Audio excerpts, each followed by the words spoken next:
want to say that I'm super, super proud to have the opportunity to publish this magnificent book ahead of her time. First of all, how are you feeling? What do you think of the book? I was so excited when it arrived because I wasn't expecting it. Your colleagues kindly sent me an advanced copy, and when it arrived, I thought it was something completely different. And I had that extraordinary experience which an author has when you open up a parcel and there's your book for the first time. And I felt really happy when I saw it. So that was definitely good news. It's very exciting to have my name on the front of a book instead of just on the spine, and it's a totally different experience being an author instead of a publisher. So first of all, again, congratulations. And you do mention in the book, by the way, your love of opening parcels. So I'm glad to hear that you enjoy doing that for your own book, because for so many years, as you said, one of the highlights of your day was not knowing what manuscripts would be sent to you as a publisher, and the joy, almost like as though your gifts are being sent to you continuously, and getting to discover books. Can you share a bit about that passion? Well, it's interesting because in the book I share the story of how very early on in my publishing career I bought myself this fabulous print which shows a brown paper parcel with rainbows coming out of it. And as I speak, it's on the wall beside me. But even in 21st century technology, I cannot show it to you.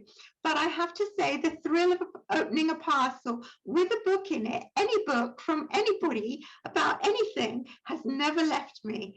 So that's great because it means that I'm very easy to please. Well, it's great that you love books, and you've certainly helped bring so many wonderful books to the world. I think actually, let me first just share a little bit about so people get an idea of some of the books that you've published, because I've made a list of just a few. Obviously, you've published so many books. How many books actually during your time at Piatkus?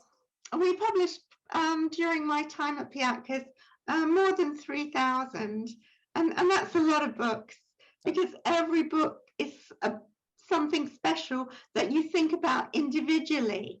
And even if it's part of a series, there's still a certain amount of thought that goes into how you're going to publish and market it. So every book was always special and unique when Piatkus was an independent company, and I'm sure it is today. So absolutely, Piatkus, Judy Piatkus, obviously named after you, was acquired by Hachette, but we'll get to that. But that was after you founded and ran it for 28 years. So quite an amazing time. So just a few things. First of all, you also are very happy to state in the book that nobody gets everything right. There are a lot of mistakes. That's normal. You mentioned turning down the Hunger Games, for example, right? And that's fair enough. But you had published books. So I don't know if people remember, when I was a kid, I remember reading Flowers in the Attic. Oh, great! So I actually even read it. That was a huge success, and you took this. That was an example of a strange piece of American fiction that nobody thought would succeed in the UK, and you took a chance on it, and that did tremendously well. You also introduced to the Commonwealth, to the UK, and in many Commonwealth countries, a lot of self-help books that people weren't used to yet. So some of those include dealing with difficult people, and also bringing back classics by Napoleon Hill, and you also had Seth Godin on marketing, a huge name. You also published Louis Proto's book. Remind me, what was that called? We did a book on self-love by Louis Proto, and then later on we did one called Be Your Own Best Friend, about self-esteem, and that was very life-changing. And we also did a book called Getting Things Done by David Allen, yes. which was hugely popular in our business list. Because that was about handling an inundated email box. Exactly, exactly. And it sounds so ridiculous now because it's something we all live with every day. But when David Allen wrote the book, everybody in an office had only recently become computerized. And so this was the first experience that everybody was having of having an inbox overflowing with emails. But it sounds ridiculous now to even be talking about it. By the way, I do want to mention that all the British publishers turned down the Hunger Games for a while, so it wasn't just us. Absolutely. Hey, fair enough. Fair enough. No, I mean, just to be clear, you've had a lot of successes, and everybody, as you point out in your book, everybody's occasionally going to get things, get things wrong. You never know when you're publishing a book. You say you're always gambling. In fact, at some point, you talk about going to Vegas and finding it quite boring, actually, compared to what you got to do as a publisher, right? Yeah, that's right. Yeah, everything was a gamble because we were completely self-funded. We didn't have any outside shareholders. We didn't have any money to draw on if we had a cash flow problem one month, except what I had in my savings account and sometimes what my husband had in his savings account, which we had to sort of have a little dip into and then pay ourselves back when some money came in. But actually, we just got by all the time. But definitely, as our overdraft with the bank grew higher, and as the company grew, it did begin to weigh more heavily. But I didn't ever really want to have a lot of shareholders because I didn't want to be beholden to anybody. Absolutely. Well, you stayed independent throughout. It's amazing what you've done and how you kept it independent. And you were really the only owner, although you did have an agreement. You did say with, I think, your two top employees that if you sold the company one day, they would get a percentage of the sale. And Yeah. so, but in essence, other than that, it was just fully controlled by you. So you've never had to answer to anyone or any of that nonsense. And you've always wanted to be fiercely independent, right?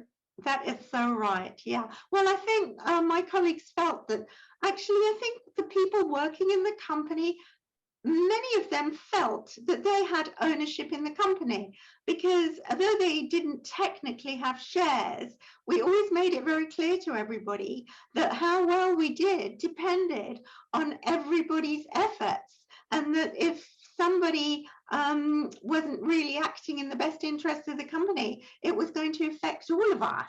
And people really understood that we were like a small boat on the ocean and everybody had to pull their weight. And I think that's one of the reasons that we did have such good team spirit, because everybody knew that there was a purpose and motivation for coming to work every day. And if on occasion people decided they didn't like the company, the culture didn't suit them, they preferred to work for a larger organization, or they didn't want to be in publishing, then we were usually able to part very amicably.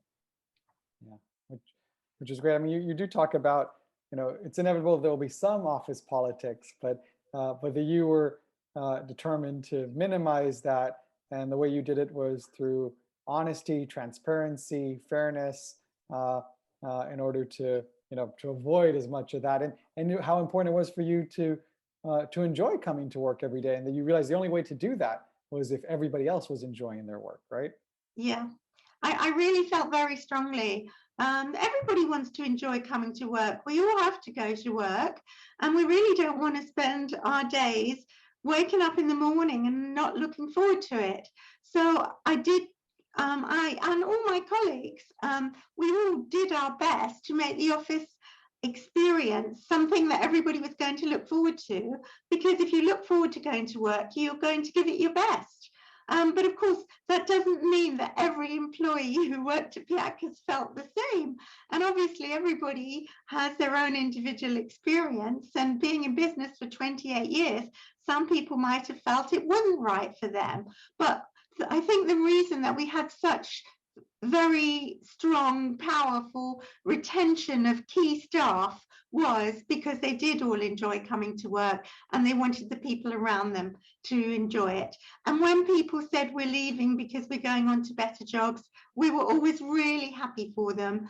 We didn't ask them to stay because we figured they'd spent time thinking about it and they were probably ready for something bigger, and we wanted to do everything to support them.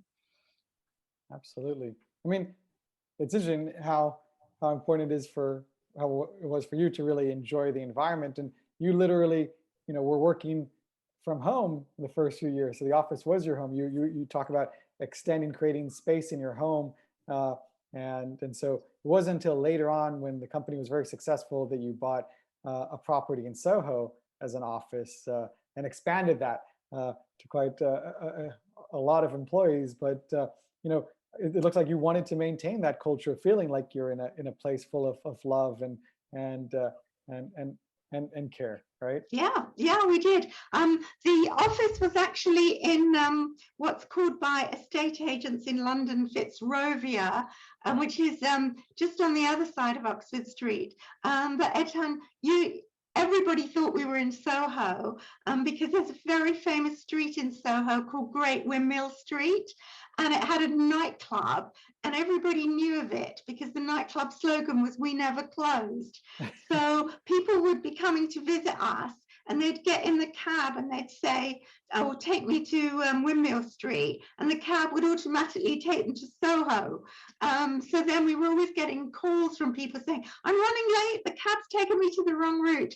But Windmill Street was just off Charlotte Street, on the other side of Oxford Street, and it was a very vibrant part of London, and I hope it will be again after the pandemic. Loads of restaurants and interesting independent shops and really jumping around there. So we really felt we were in the middle of everything. Every time we went out the office, the streets were buzzing. It was a great place to own a building. That is an amazing place. Yeah, that's right. Because I was confused by Windmill Street. Thank you for pointing that out. I mean, I know where Charlotte Street is, and that is an amazing place. And I do hope it bounces back. I mean, it had so many great independent restaurants and a great culture. So that's a fantastic place to live.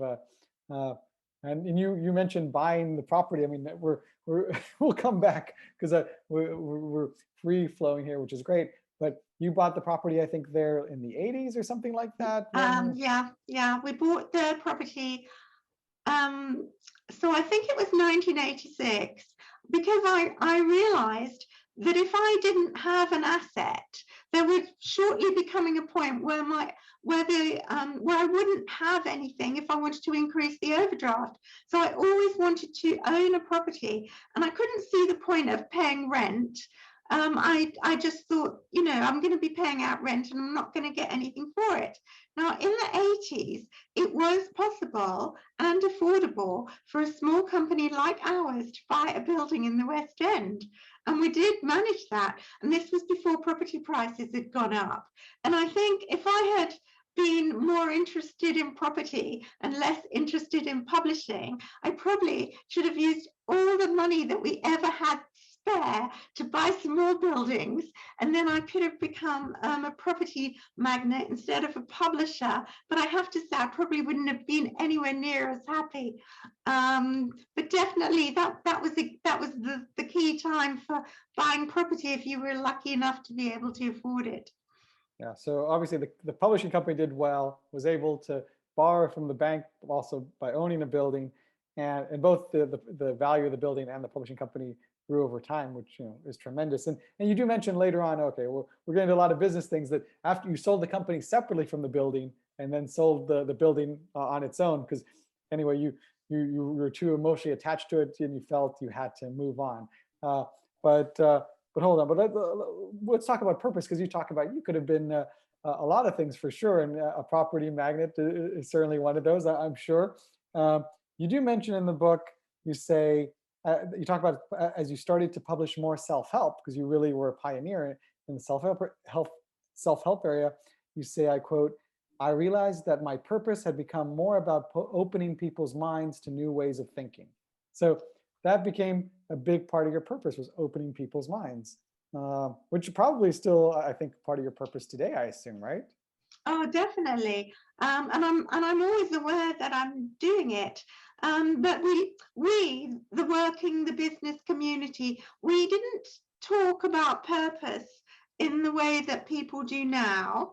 In the 80s and 90s, we had a totally different culture. We were moving from the hierarchical culture, which was top down, which was that the people who were at the top of the company told the people who were underneath them what to do, and nobody was really expecting to think too much about what people wanted, apart from sort of coming to work to earn money.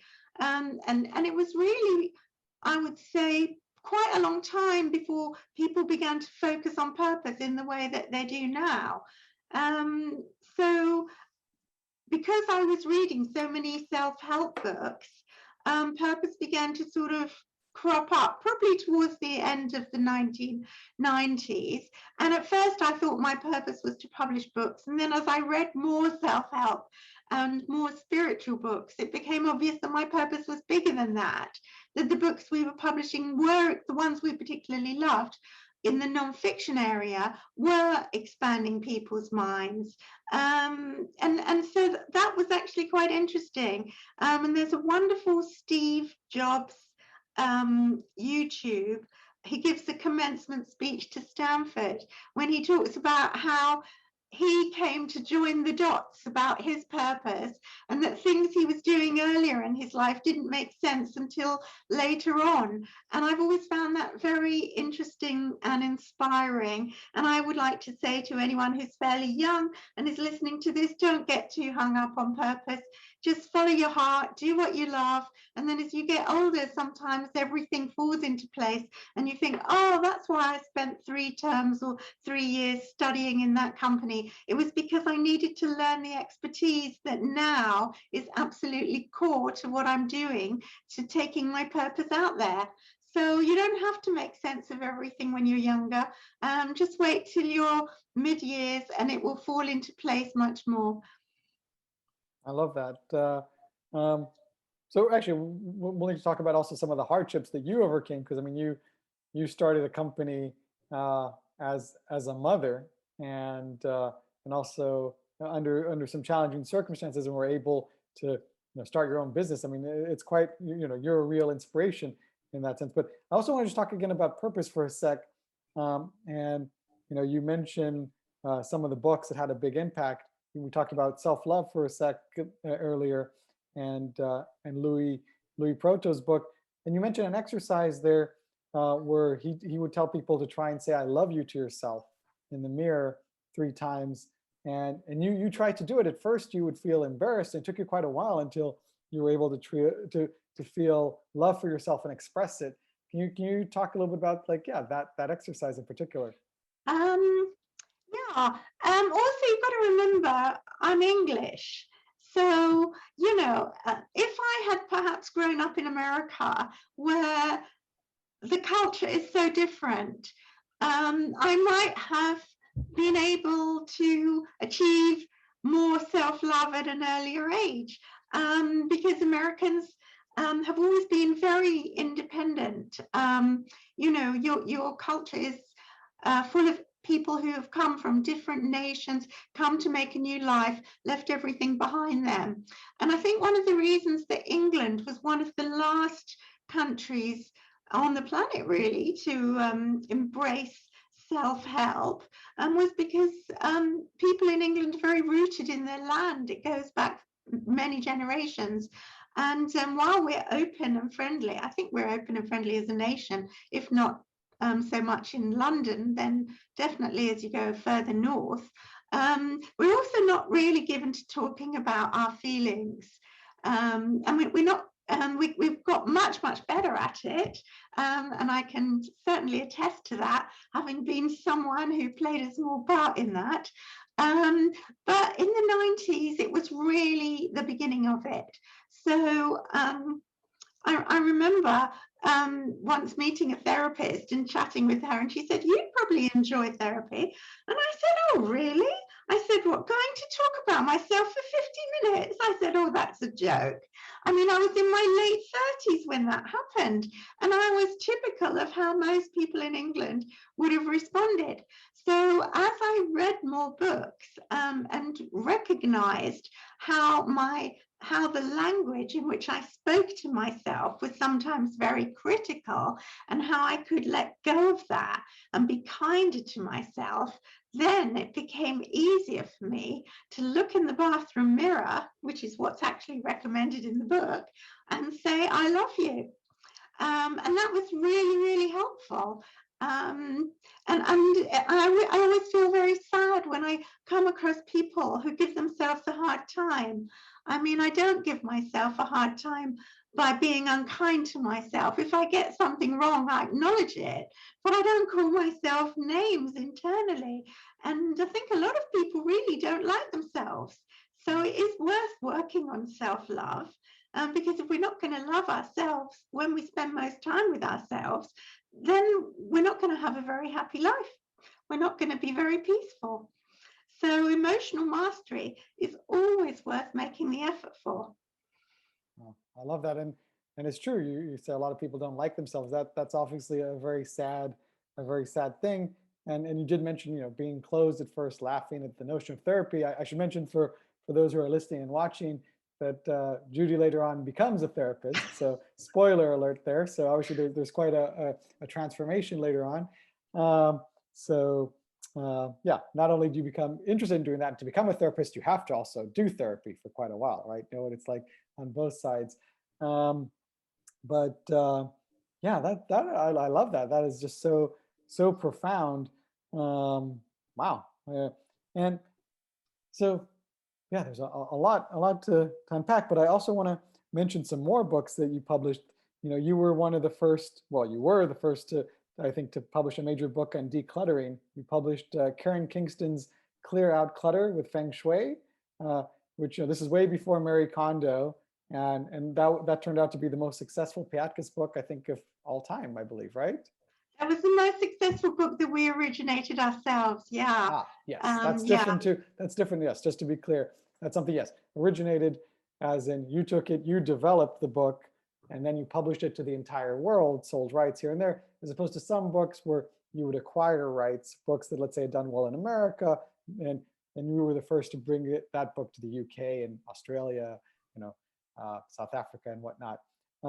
So that's a tremendous book to obviously to have developed. Speaking of bringing books in, one book, for example, that had done well in the States, but no UK publisher wanted to touch, was Many Lives, Many Masters by Brian Weiss. Yeah, that's right. I've always had such affection for that book. And Brian Weiss is the most lovely man. And we ended up publishing a few books by him, all of which sold very well. And he came to London and promoted them. So I had the chance to meet him. And it was such a treat, such a pleasure. That was one of the most exciting things about being a publisher, because we all met such lovely authors.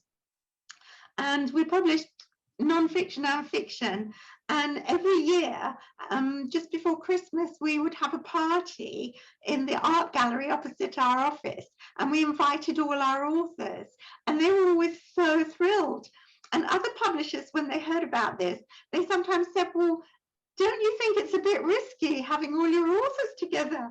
They might not be happy with what you've done. And we said, well, they don't get asked to parties, and we'll take a chance because we want to show how much we appreciate them. So it became an annual fixture, which everybody loved. And it was also lovely for all the people in the office who wouldn't normally have met the authors. So they might have worked on the covers, or they might have done copy editing, or might have been in the sales department, but not actually met them. So it gave everyone a chance to meet each other, and it was really popular. It's really cool. Yeah, we've hosted a few of those types of parties and need to do more. That's a great thing. Obviously, when the pandemic subsides, I hope that is a thing we can do.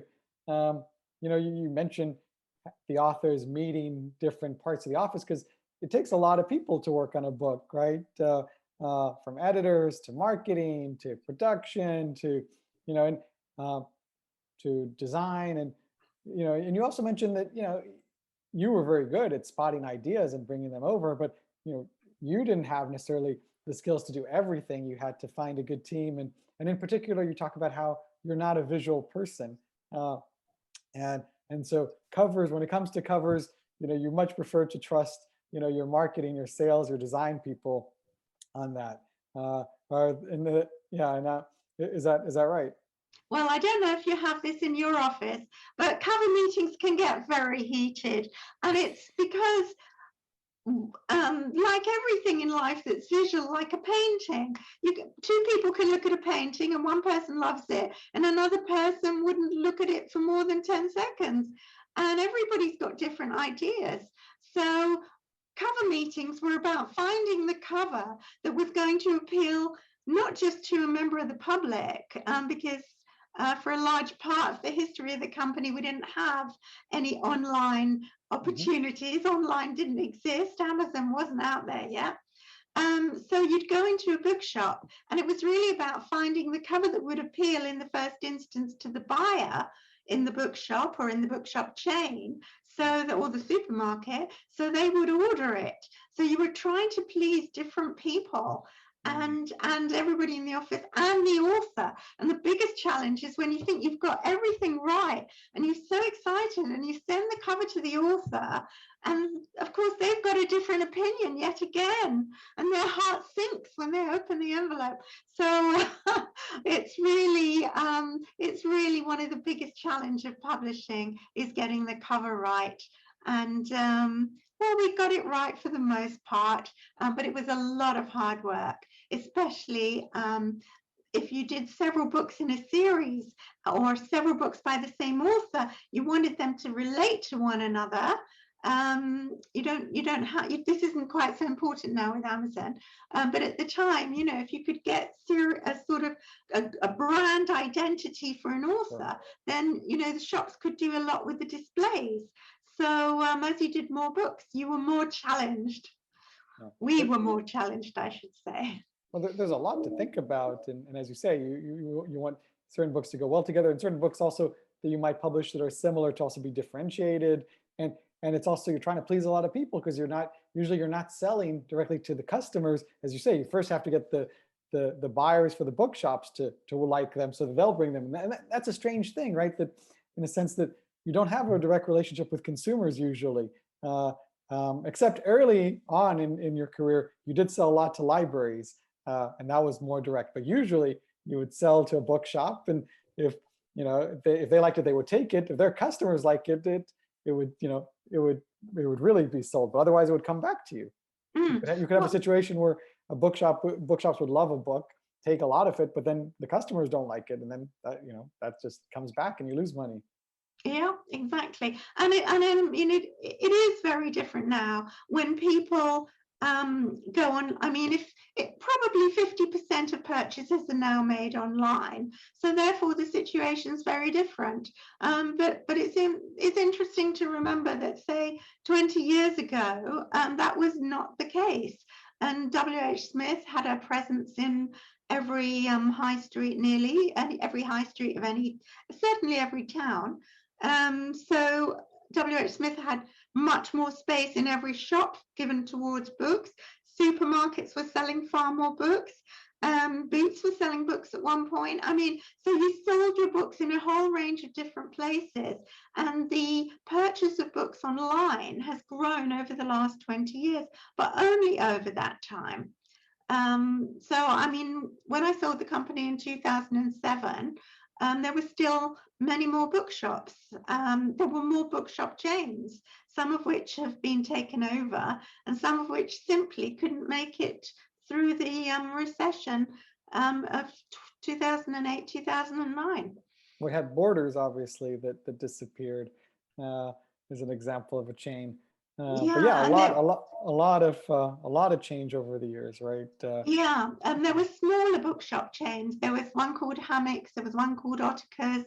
They had more than 20 branches. So there were quite a few smaller chains. Well, there was Dillon's, Dylan's had wonderful bookshops, which got taken over by Waterstones. So there were all these chains. Every town had a decent bookshop, and they were bigger than the bookshops are now, because of course more books were being sold. Because the other thing was people weren't spending so much time on the internet, and they couldn't get all the information about what they wanted to learn on the internet then. Now you can, but it took a while before it all went on there. Well, you mentioned the internet, actually. That's a good segue into talking about, the times before the internet, and how you say in the book that the 90s, you say that research shows that people enjoyed and devoted more time to sex before smartphones and Netflix, and and that you were able to contribute to that by publishing some great books on sex, such as The Joy of Sex by Alex Comfort. No, we didn't do that one. Oh, okay, my apologies. No, I'd love to claim credit for it, and I do mention it in my book, and I mention it because it's an example of a book that everybody was buying.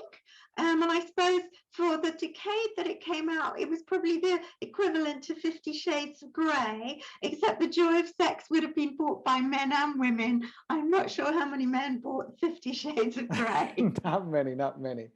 Although I'll admit that I did buy it because as a publisher, I was curious to understand the phenomenon behind it. There you go. But I only read half of 50 Shades of Grey. Because as you say in the book, you always want to learn what's out there and what's happening in the zeitgeist. And as a publisher, you have to do that. Okay, but yeah, that's a great book. But you did publish, I think, Mero Anand's tantric sex book, The Art of Sexual Magic. Is that right? Yeah, we did do Margot Anand's book on tantric sex. Yeah, The Art of Sexual Magic. And we did books about flirting. And we did books about being sexy.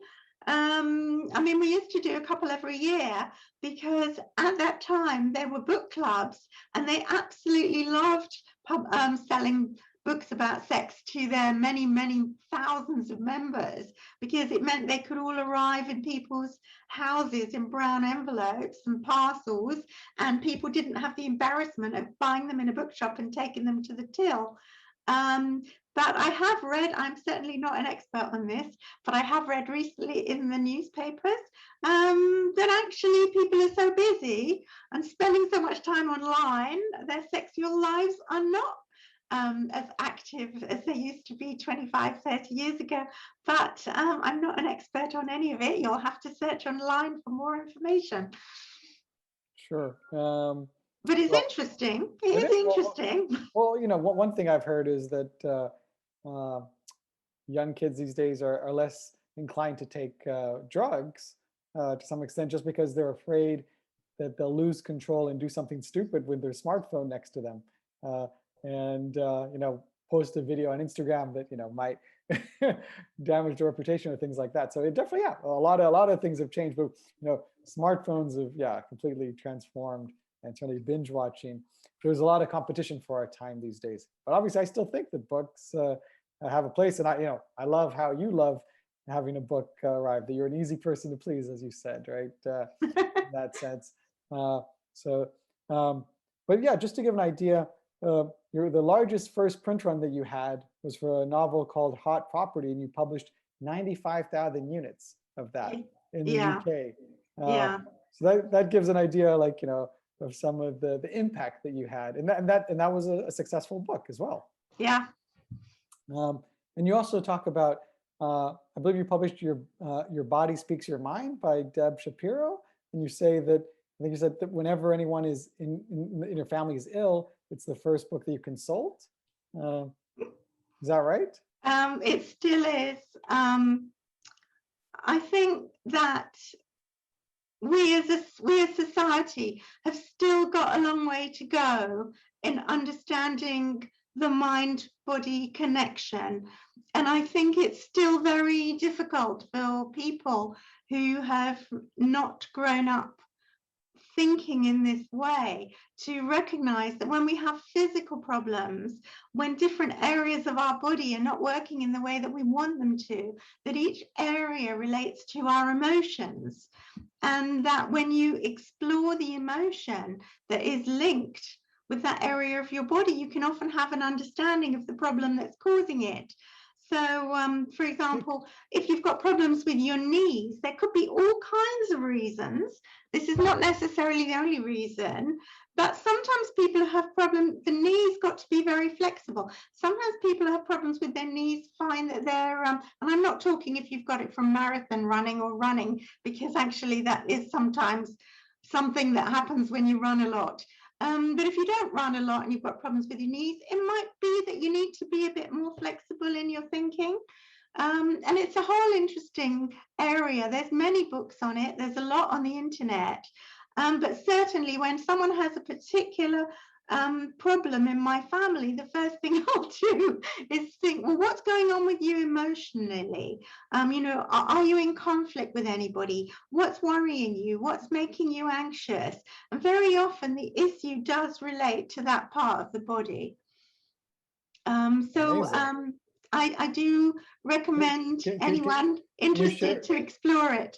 Can you share an example of something that happened to a family member recently? Well, I was just trying to think of something. I mean, sometimes it's very difficult, because as you get older, your body's going to wear out more anyway. So it's very difficult to generalize too much. But just to give you an example, I had a back problem when I was in my late 30s. I was learning to play golf. I mentioned this in the book. I was learning to play golf, and I ended up swinging too wildly, and I got a pinched sciatic nerve, and that landed me in bed for a few months, and I was hobbling about, and I was really in a lot of pain. Now, the base of your spine is actually the area that supports you as a person. So when you have problems at the base of your spine, it usually indicates that you might not be feeling sufficiently supported.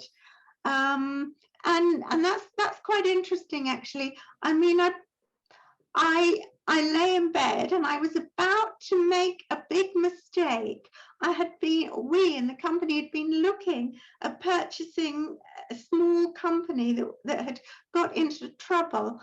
And I think it must have been weighing on me really heavily. And probably it wasn't the right decision. And as soon as I ended up in bed, I thought, oh, I can't deal with this now. It's going to have to wait. So maybe at some level, I knew that my support system couldn't actually support that extra challenge that I might have taken on. I don't know. It's just an example, but these things are definitely worth thinking about.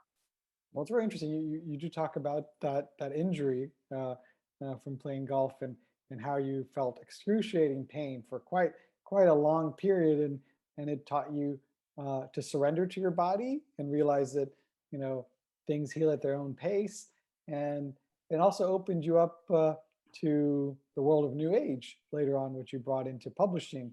I think you talk about even trying a therapy session with one of your authors, Susie, I think it was, and and during that session, she introduces you to past life regression therapy.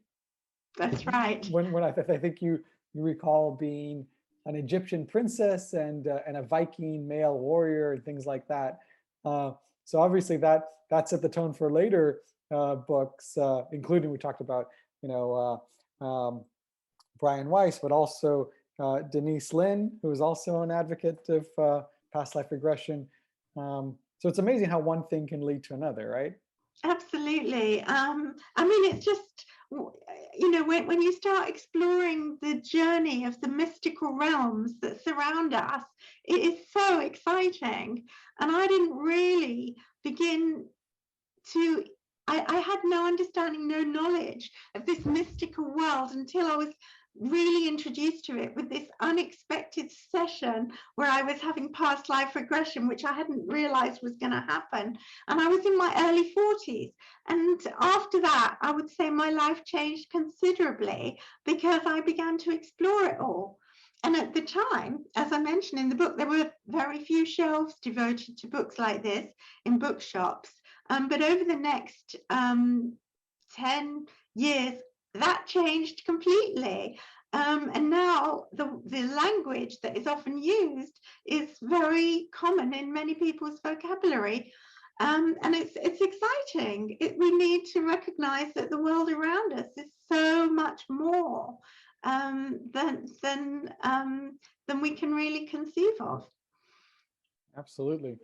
And you were a pioneer in introducing, that world. So again, kudos to you for doing that. It's amazing. I want to talk a little bit about your journey.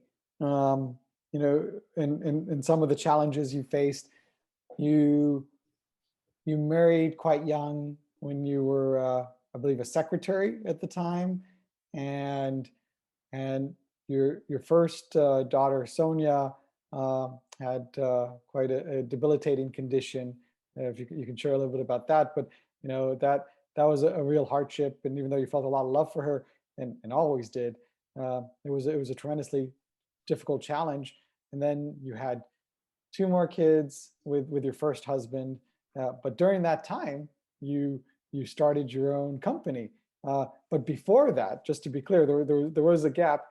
You were a secretary, and then you at some point decided to found a company with somebody else. That was Severn House. Yeah, that's and right. that did very well.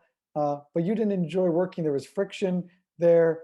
And so when you left and sold your half, you were determined to do things differently. And all of this is taking place while you're still taking care of Sonia and our mother, basically, to an expanding family. It's quite amazing, right? That you were able to do all that. Well, I think women are doing it now in much greater numbers than they were doing it then. And so it was unusual for a woman to be running a company at that time. And there were very few women that were running their own companies, which they'd started themselves. Many women who were in business running a company would have been running a family business or working with their husbands. And I say husbands because we didn't have the word partner in the 80s. But I always knew that I wasn't going to want to be a mother who stayed at home with her children. I sort of knew that about myself. So I had said to my husband, before we got married, I'm always going to want to work, and he didn't have a problem with it. But it was really difficult, and it was difficult for him because at the time there were very few men whose wives were working, and I would often be written about in the newspapers because it was unusual to have a woman who had her own publishing company. And I always thought, if people are interested to talk to me, it's going to be helpful for our books. It's going to raise our profile. And I think most men in the 1980s would have found that difficult. Whoever I'd been married to might have found it a challenge. So it wasn't an easy time. And we had a daughter with disabilities, and we didn't know anybody else who had a child with disabilities. But we just took it day by day, and just didn't make too many plans for the future. And I think there's many women find themselves in that situation today. And of course, the key is to have some kind of support. And if you haven't got the emotional support, then hopefully you're earning enough to be able to pay people who can come and help you with your children while you go to work. I think many women today have really difficult lives. Well, you did that early on. You made sure that there was always help in the house, right? And as you said, your husband knew from the get-go that was a precondition to your lives together. But certainly, yeah, it is amazing to think of everything you had to do and how you broke all these stereotypes. I mean, you talk about, women in a sense being, well, to some extent, how unusual it was. I mean, you say, I quote, if I had been giving 10 pounds as an apology for every middle-aged man who has patronized me in my life, I would have been a multimillionaire before I was in my 40s. Obviously, you became a multimillionaire, it just took a little longer. But you talk about how men often discounted your opinion when you needed an overdraft, and when Piatkus was already doing well. The first banker you went to said he'd only give it to you if your husband would sign as a guarantor, which was crazy. So you were smart. You went to another bank, and so the banker there was reasonable and did give you that. But the first one thought, oh, the husband has to be involved. And then similarly later on, when you sought out a divorce lawyer, the first divorce lawyer you went to also kind of patronized you and told you to forget about it, and you finally found someone else. Yeah, it's interesting because you mentioned that you weren't so aware of the trouble that women were facing. You kind of, maybe it was sublimated or something like that, and that it was only later that you always knew that you wouldn't be treated as a second-class citizen. You stood up for yourself, but it was some sort of, I guess, I don't know, how do you explain that dynamic? Well, it is quite interesting thinking about it now. But I mean, the challenge now is that women still have such a long way to go, and that women are not as well represented as we should be, and as the country needs us to be, on most governing bodies.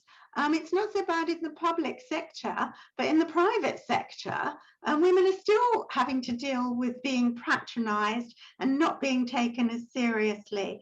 So of course we've advanced a long way, but we've still got a long way to go. So I feel passionately that women won't have achieved equality until nobody thinks about it. As long as we have to think about it, as long as we have to demand it, as long as we can see that it's not happening, we haven't achieved it. And we have to work at achieving it, because every society can only progress when it's maximizing its intellectual wealth. And we have so much untapped intellectual wealth amongst women, and if we're not using that wealth because we're not having access to the intellectual abilities of women, because we're not putting them in the roles that are sufficiently senior and where they can use their talents, then as a whole nation we're missing out. Absolutely. And certainly there are a lot of countries that are doing a much a better job and a much worse job, right? All in all, the UK ain't bad, but it's true, 100%. There are countries obviously like Saudi Arabia where women can finally get a driver's license, but they still can't drive in a car without a man. So it's crazy. Obviously, the more, it's crazy. In terms of having a company, I guess, with a lot of women, how did that affect like the dynamics, would you say? Because you've always been a champion for women. And sorry, just to be clear, in the early days it was all women, I think, until you hired, was it Philip or something, who became one of your top guys? But That's at true. first it was all women. Yeah, well, we were working from my home. So Philip came along, and he was he was number two to me, but we did discuss everything together. And Simon was our excuse me, our production director, and we had a lovely guy, another Simon, who was a bookkeeper with us for many years. We had David, who was a financial manager.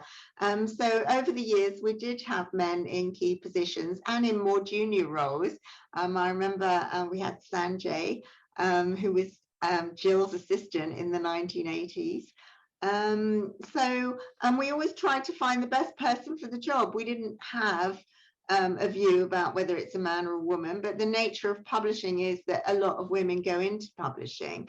So for every job that you're offering, you're going to get many more women applying.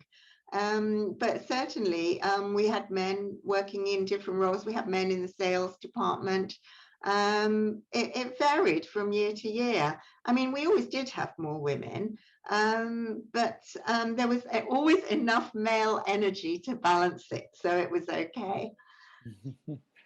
That's cool. I mean, talking about dynamics, you broke a lot of stereotypes. For example, you mentioned how, well, I guess Philip as well, you'll have to clarify this, but how all the directors in the company hadn't gone to university. And that's a bit strange for a publishing company. So I guess Philip hadn't gone to university, is that right?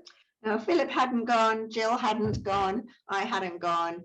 And actually, later on, when we expanded our editorial board and created new directors, then our colleagues had gone. But Philip, Jill, and I were the senior shareholders, so to speak. And we grew up at a time when it wasn't essential to go to university.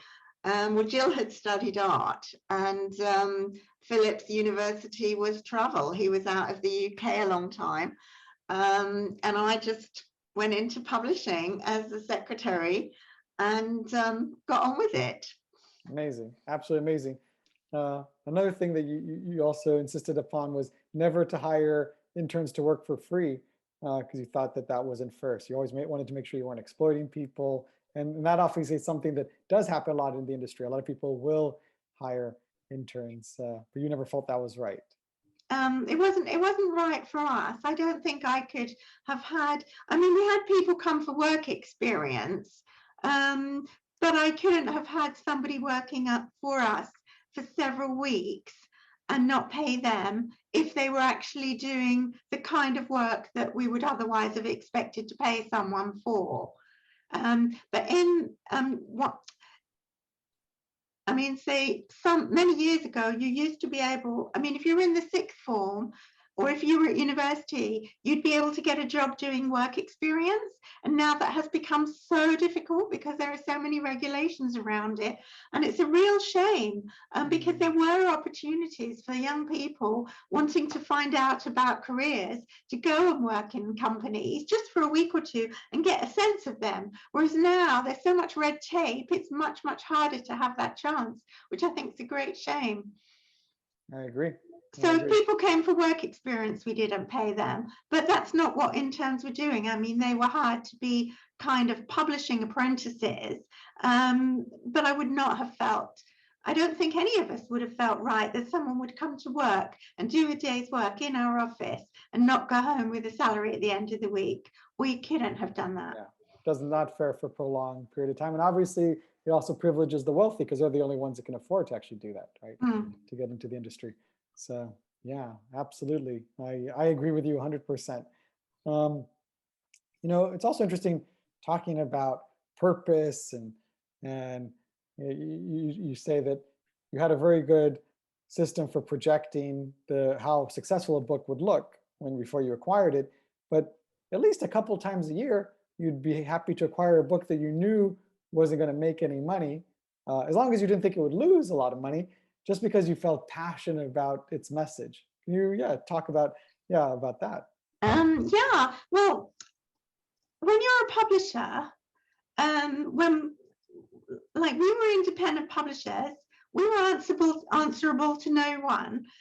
We didn't have shareholders who we had to please. We didn't have an agenda, except that we wanted to publish books that would inform, inspire, and entertain. And there were sometimes new areas in the marketplace that we came across, and we felt that there should be a book about something, or sometimes we read a book and we fell in love with it.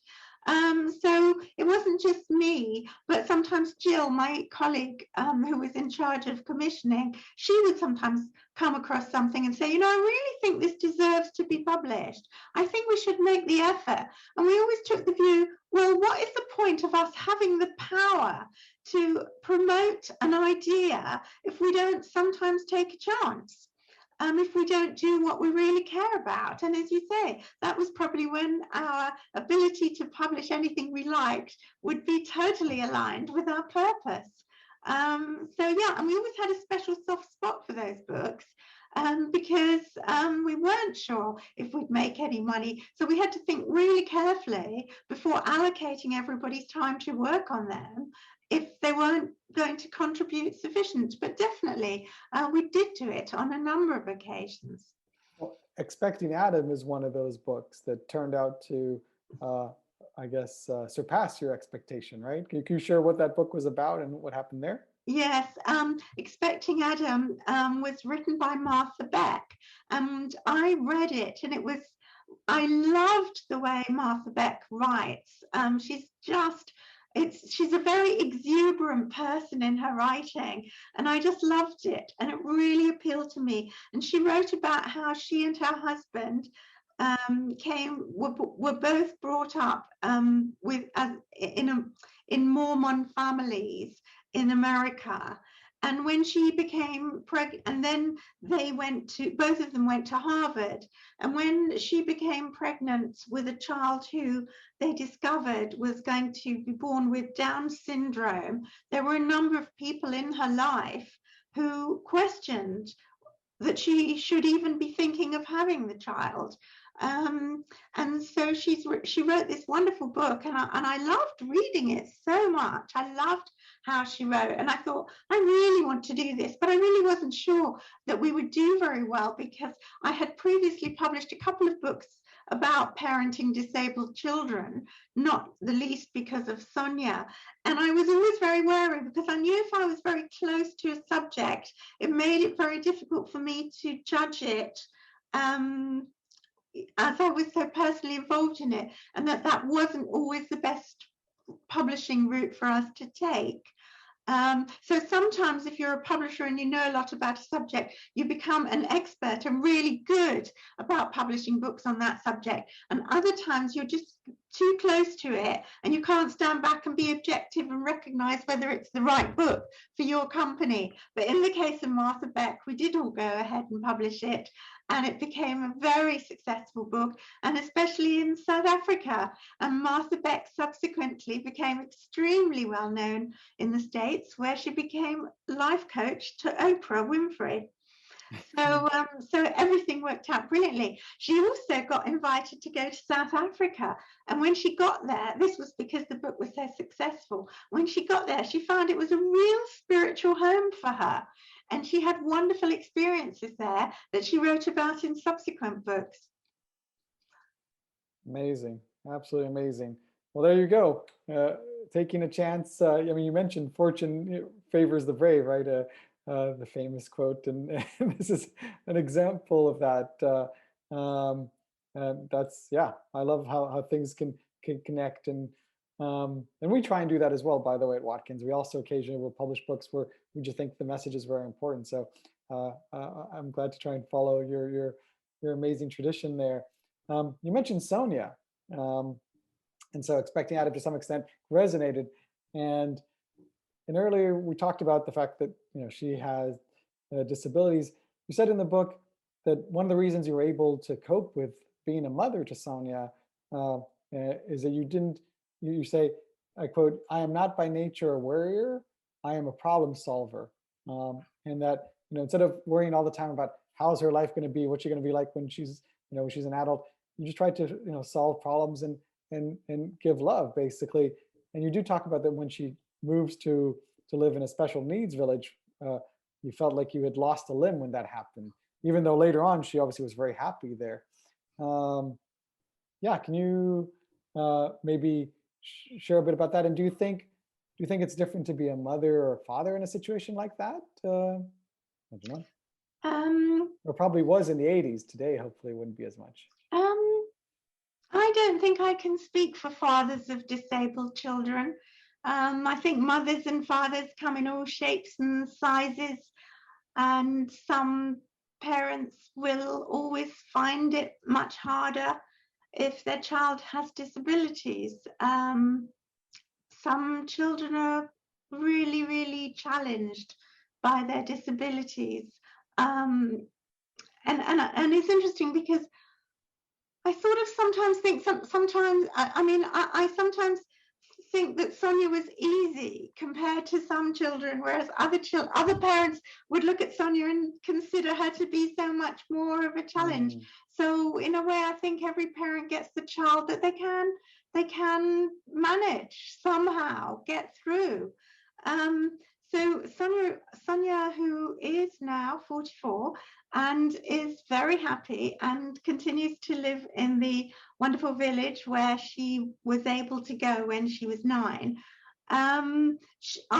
She can't do anything for herself. She can't speak. She can't move many of her limbs very easily. So she's had a really, really difficult life because, of course, that leads to unending frustrations. And because she can't speak, if she's upset about something, she can't say, oh, I can't stand the noise in the next bedroom, or would you please change the television program, or whatever, or I've got a pain. I mean, there's so many things she'd like to say, but she can't say them. So the people working with her become very, very attuned to understand the different nature of the noises she makes as she tries to communicate. So some people would find that really difficult. They may have a disabled child who is ambulant, whereas for me, Sonia wasn't ambulant, so at least I wasn't always having to, I mean, it was physically demanding looking after her, but I wasn't having to watch her all the time. So if we went for a walk, I had to push the wheelchair, which obviously gets heavier as the years pass. And another parent might say, I wouldn't have been able to manage that. And I'm so pleased that my child can walk and my child can speak. So every child is unique, and no parent can really speak for another parent. And when you love your child and they're not with you, you just miss them all the time. But all of us miss our children if they live on the other side of the world, if they're traveling, if they live on the other side of the country. And the past year with COVID has been a test for all parents and children who are separated, and it's hard for everybody. Have you been doing Zoom sessions with Sonia? She doesn't like Zoom. She found it very disconcerting. But sometimes I ring and I speak to her, and if I tease her and say, Sonia, I can hear your heavy breathing. Come on, I want to hear your laugh. Eventually, she'll start laughing, and then we have a good laugh together. She's got a fantastic sense of humor. She sort of definitely often finds humor in situations. And when she laughs, it's so special. Everybody laughs along with her. That's beautiful. Wow. Yeah, absolutely beautiful. So, and I'm glad to hear that she's doing well. She's good. She's good. That is wonderful. So you mentioned, it's interesting that when the company started to do well, you decided to treat yourself after you paid off your mortgage, and you bought a Triumph TR7 sports car. Yeah, do you want to share a little bit about that, about this self-pampering gift? Because you wouldn't strike me at first as someone who would want a sports car, but why not, I guess? Well, I'm not sure if I wanted it or my husband wanted it. But once we got it, we had a great time driving around in it. I have to say, I didn't benefit as much as I might have, because this was the 1980s and electronic roofs were not yet on sports cars. So every time you open the roof, it was like a real physical push and pull and tug. But I do remember driving up and down the M11 in the sports car and absolutely loving it. And the M11 from London to Cambridge, the motorway, was still fairly new at the time. And we really had lots of fun with it. And that was because we had a nanny. She was babysitting, and we were sometimes able to go out of an evening and go and have a drink somewhere. So we did enjoy it. And I also mentioned that when the company had been going 5 years, and our turnover got to $1 million, I treated myself to a watch. That's right. During a trip to New York. Yeah, it's a Swiss watch. And it's just making me laugh, Etan, because I'm wearing it at the moment. You show the watch the camera. It's I've just had such affection for it, and I haven't ever seen a watch I wanted more. So here it is today, and it's Philippe Chariot, and it's sort of a mixture of silver and gold. And I'm amazed because I've had it so long now, and it's not let me down. So I think it's sort of tuned into my energy and clearly likes my energy enough not to keep breaking down. That's cool. So it's important to pamper yourself occasionally, and you actually about New York. You did say that you loved visiting New York because you'd often do deals there with publishers buying licenses for the UK, and you loved visiting and exploring the bookshops there as well, and seeing what was happening in America to discover what to bring to the UK. How so you love those trips, and you also say how important it is to meet people in your own line of work and learn from one another. Right? Yeah. Well, before networking became a concept, so men have always been very good at it. Women didn't really get it, and for quite a long time, there weren't many women to network with anyway. And then when men network, they're usually doing it sort of thinking about the profit motive. Well, mate, let's meet for a drink. But in the back of your head is like, well, what am I going to get out of this meeting? Whereas with women, they sometimes get distracted by thinking, oh, this will be a nice person to chat to. And they don't sort of go down the profit route, but they have a great time building relationships. So always I have found that I've learned from other people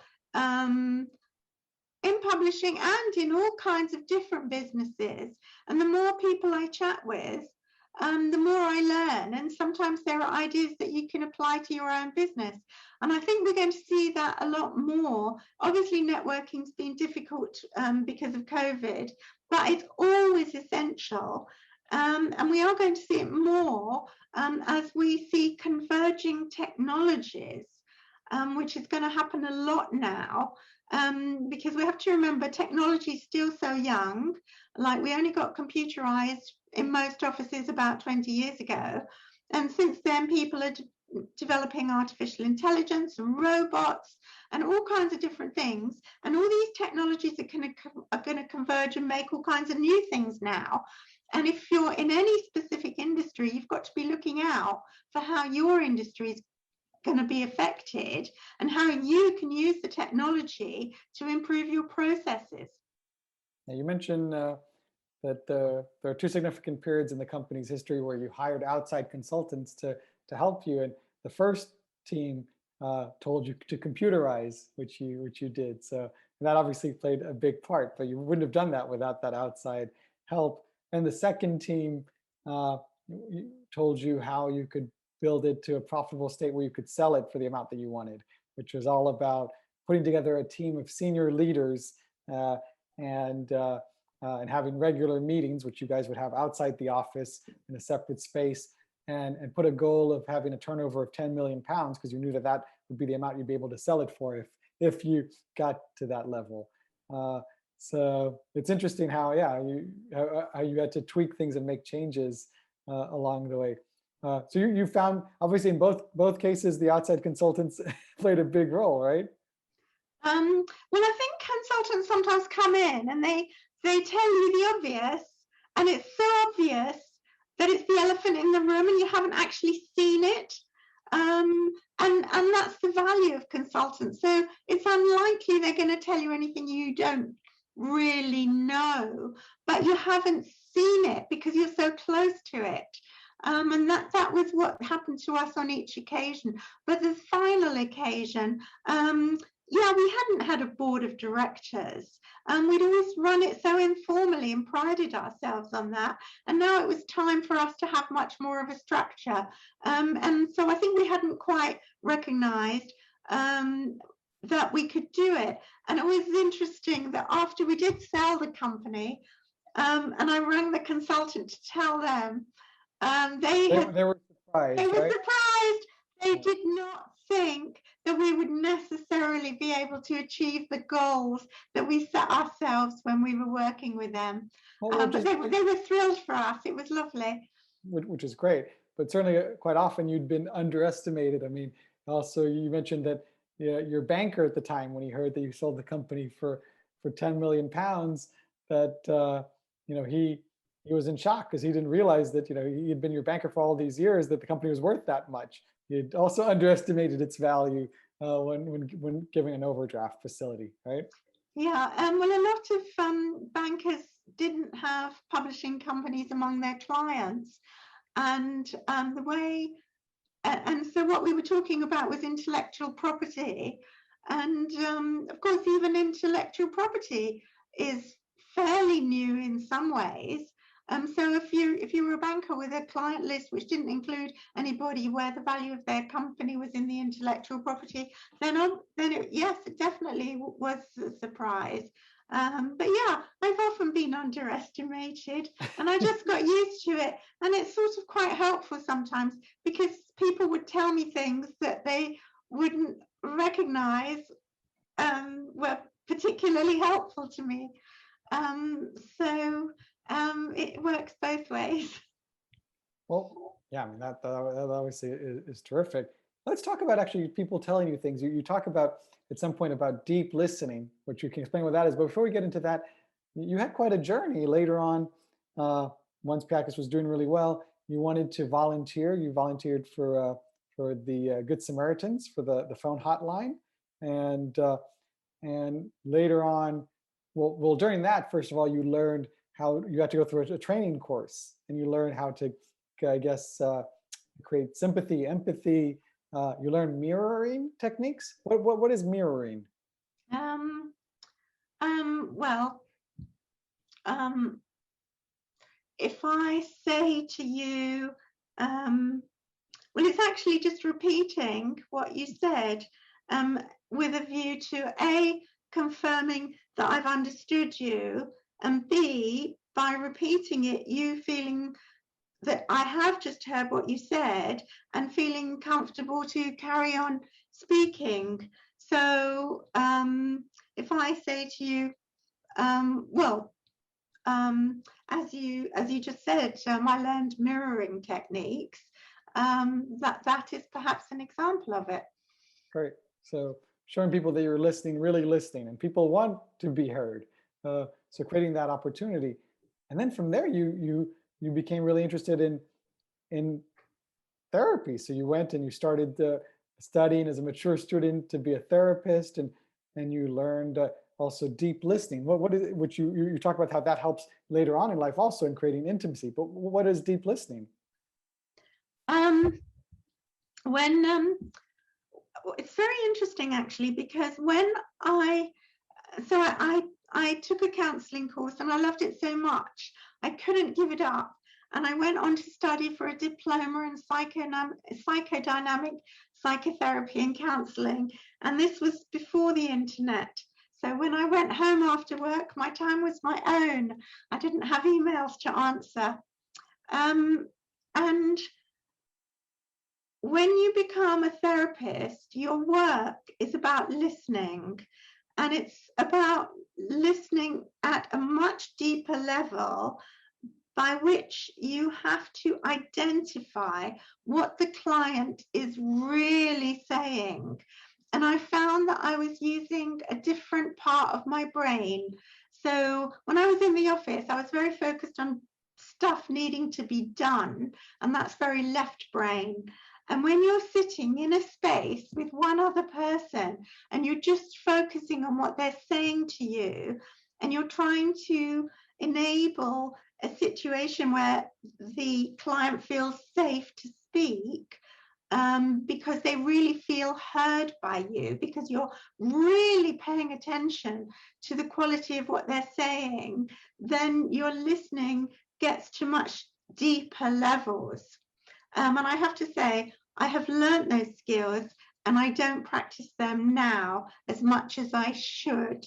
But it does mean that I can engage in conversation with most people in most places, because I can tune into what they're telling me and acknowledge what they've just said to me. So if I just practice that on you, I would suggest that the fact that you're interested in deep listening would indicate that at some level you at some point might want to further your own skills in that. Thank you. Well, interestingly enough, obviously it's very important to listen to other people. One way to do that is to read their books, I think, to some extent, because that is a form of listening, I think. And also listening to oneself. That's quite different, but I found it quite interesting that both you and I are really into Julia Cameron's morning pages. I don't know if you still do them, but you mentioned them in the book, and how you would wake up every morning at 6:30 and have this stream of consciousness writing, basically, that would help kind of orient your day. 3 pages, pen and paper. You know, and I've been doing that for a few months now, and I love it, I have to say. And it is a way for me to kind of get in touch with myself before I start the day. And I found it, you know, you mentioned that it was great for your creativity and productivity.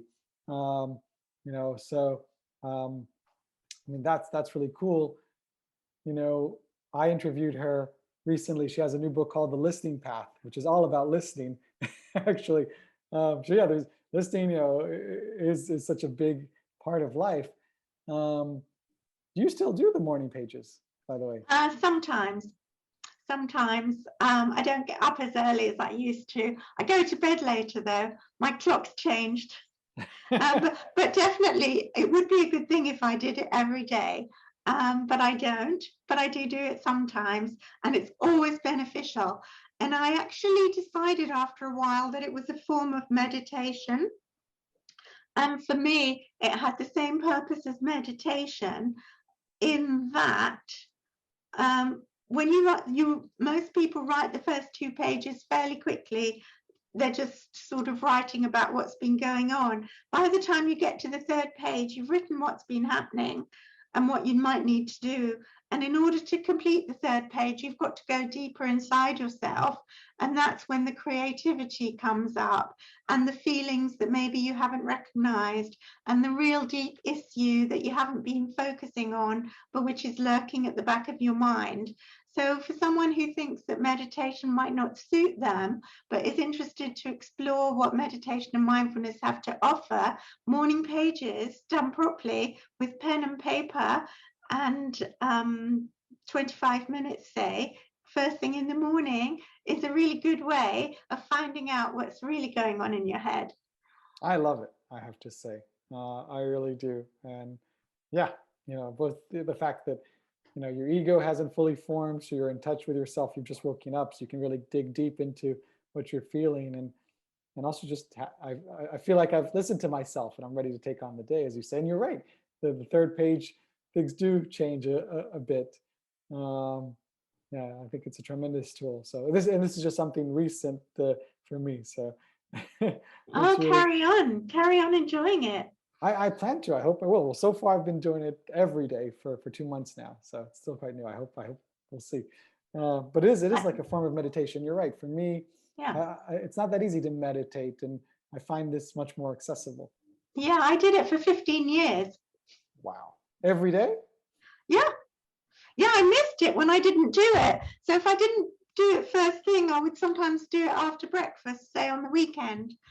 So yeah, it's the most wonderful tool, and it comes from the book The Artist's Way, sadly not published by Watkins or Piatkus, no. But nevertheless a really valuable book. That's right. Yeah, it's a great book.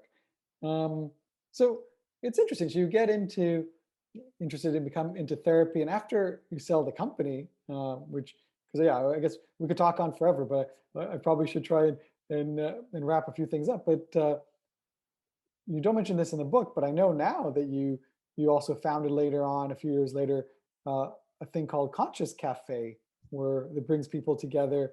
And I don't know if that you could consider that to be a type of group therapy, maybe. I don't know. Please explain. Well, a few years after I had sold the company, I was really missing all the fabulous authors who I'd been meeting, and I was reading a lot of spiritual books, exploring various areas I was interested in. And I realized I loved bringing people together. And interestingly, the first time I brought people together was in my teens, where a friend and I had brought a load of people together and connected them and formed a group. And so it's always interesting how your young self gives you clues as to what you might like to do later on. So I invited some people to come around to my flat and have a conversation about what is consciousness. And the first time I did it, it was really structured. Everybody liked it. And I thought, I'm going to do this again. And I've been doing it more or less every month now for nearly 10 years. And we've now got several groups, some in the UK, some abroad, and we went online after the pandemic began. And I think what's important is for people to come together and have a conversation about things that really matter. And we decided early on it wasn't our place, if we were facilitating the conversation, for us to be a therapeutic group. But that it is generally beneficial, because unless you have a conversation with somebody about something, you don't always know what you think. And then when someone has the opportunity to tell you what they think, it opens your mind to new ways of thinking, and it also builds deep connection. And the people who come now to Conscious Cafe are very respectful of one another, working very hard to be non-judgmental. Some really are non-judgmental, and others are working very hard on it, and just accepting human beings as they are. And the result is that we are able to build really deep connections with people who we might on the surface not have had much in common with, but a respect for one another builds into a beautiful conversation if you're discussing freedom or inspiration or creativity or what matters to you, or fulfillment. So Conscious Cafe has offered a lot to a lot of people, and so I'm proud of what I and all the leaders of the groups have done, and I'm proud of all the people who've come, because some people find it difficult to come and talk to strangers. Absolutely. It's amazing what you've done with Conscious Cafe. You mentioned that you, as a teenager, you had brought people together, and so it was already there. It's interesting to see how, I guess, a lot of these things you can already kind of see as a teenager, perhaps, even though, of course, you don't have to worry about connecting the dots, as you said. But you also mentioned in the book that when you were 16, you had a vocational assessment that said that you like making, designing, and selling things. So perhaps, already there, you could, you could tell perhaps where the future would lie ahead. But these days you don't sell things, right? It's quite different. Well, we do take bookings for Conscious Cafe events. Oh, so I do see. get That's orders. true. I do That's get true. orders, but we're not talking about very much money here. Okay, But that's true. when we get lots of people booking for an event that we've organized.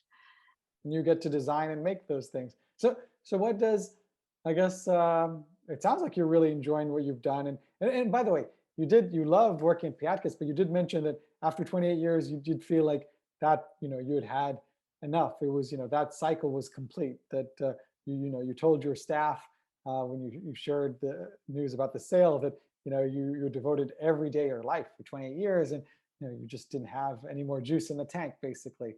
Right? But now obviously you've got a different phase in life, and yeah, what does the future hold? And by the way, now, so do you miss having a publishing company now that it's been, I guess, I don't know, a decade and a half? No. Well, of course I missed it. I missed my colleagues. I'm sure they missed each other too. That was really hard.